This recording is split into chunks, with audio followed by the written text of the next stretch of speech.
सो जो भी बिगिनर्स मेरे पास आते हैं, जैसे स्टूडेंट्स हैं या होम मेकर्स हो गई, तो sometimes they are very disappointed और उनको ये होता है कि पता नहीं we are investing our money time, पता नहीं इसमें रिजल्ट्स मिलेंगे या नहीं। देखिए आज मैं आपको बहुत क्लैरिटी से एक चीज़ बोलने वाली हूँ।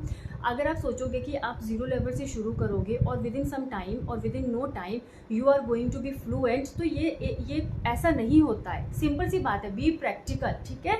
क्योंकि देखो मैं भी एक गवर्नमेंट स्कूल से पढ़ी हुई हूँ और it's not the thing, I am still learning, to be very honest I am still learning. जो मुझे आता है, जितना मैंने सीखा है, वो मैं आपके साथ शेयर करती हूँ। सेकेंड थिंग, अगर आप सोचोगे कि एकदम से आप हिंदी से इंग्लिश में या अपनी मदर टंग से इंग्लिश पे स्विच करोगे, ऐसा नहीं होता है। हमें क्या करना है, जैसे मैंने बोला है 100% हम हिंदी बोल रहे हैं तो उसमें क्या करो, रेशो कर दो 80-20, ठीक है। जब नया कुछ सीखते हैं तो पहले इंग्लिश के वर्ड्स को अपनी रूटीन की लाइफ में शामिल करो, धीरे धीरे आप सेंटेंसेस पे आओ, राइट। पहले तो वर्ड्स लेने हैं, सेंटेंसेस पे आओ। सिंपल मैं वोकेबलरी वर्ड्स आपको देती हूँ, फ्रेजल वर्ब्स देती हूँ। Turn on the light, turn off the light, take out the book, take out the, कुछ भी जो भी है, इस तरह के सेंटेंसेस को डेली लाइफ में शामिल करो। तो इनको यूज़ करना सीखो। उसके बाद सेंटेंसेस फॉर्मेशन पे आते हैं कि जब हम एक सेंटेंस बनाने में पूरे कैपेबल हो जाते हैं, फिर उस सेंटेंस को हम यूज़ कैसे करेंगे, उस सेंटेंस को डिफरेंट सिचुएशंस में हमने क्या हम इस लायक हो चुके हैं कि हम समझ रहे हैं कि इस सिचुएशन में कौन सा सेंटेंस हमें यूज़ करना है। तब बारी आती है हमारी फ्लुएंसी की, तो तब बारी आती है। पहले तो हम देख रहे हैं कि इंग्लिश को अपनी लाइफ का हिस्सा कैसे बनाना है, क्योंकि ये बिकॉज बहुत टाइम हो चुका है, हम एक लैंग्वेज पे पूरी तरह डिपेंडेंट हो चुके हैं। अब एक नई चीज़ पे हम स्विच कर रहे हैं तो it will take obviously time, okay.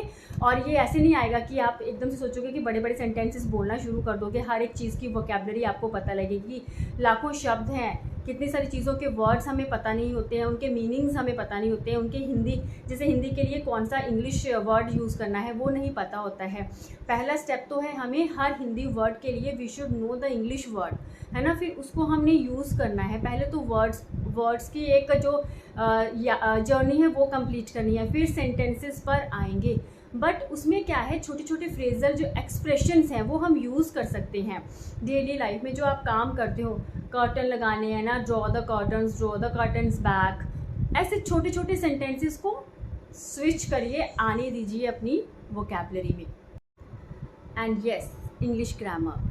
So if you think that without learning basic concepts of grammar you will be able to speak fluently, then you are absolutely wrong. ऐसा नहीं होता। ग्रामर तो थोड़ा बहुत देखो सीखना पड़ेगा। हाँ, हमें हर एक चीज़ को नहीं सीखना है। आप बोलोगे कि हर प्रपोजिशन, हर कंजंक्शन को अच्छे से समझना पड़ेगा, ऐसा नहीं है। बेसिक नॉलेज होना तो ज़रूरी है ना, वो तो आपको सीखना पड़ेगा। और ये it's not a big deal, it is not a rocket science. जब हम समझते हैं, जब हमें सीखने की वो इच्छा है, क्यूरियोसिटी है, सो नथिंग इज़ इम्पॉसिबल यार। सिंपल सी चीज़ है तो हम कर सकते हैं। बट जैसे मैं बोलती हूँ, कंसिस्टेंसी बहुत इम्पॉर्टेंट है, डिटर्मिनेशन बहुत इम्पॉर्टेंट है। अगर if you are not determined enough तब आपको कोई सिखा नहीं सकता, and if you are determined enough तब आपको कोई रोक नहीं सकता। सो ये चीज़ें हैं, डोंट वरी। टाइम लगता है लेकिन करना तो पड़ेगा, रुक के बैठ के कुछ भी नहीं होगा, ठीक है। 1 मंथ, 2 मंथ, 3 मंथ, 4 मंथ्स में ये नहीं है कि आप स्टिल ज़ीरो लेवल पे हैं, आपने बहुत कुछ सीखा है। So that is the theory of learning English, ठीक है। एकदम से आप सोचोगे कि आपका एकदम ज़ीरो बेस से आप एकदम से उछल के एकदम ऊपर पहुंच जाओगे, ऐसा नहीं है। स्टेप बाय स्टेप ही हमें सीखना है।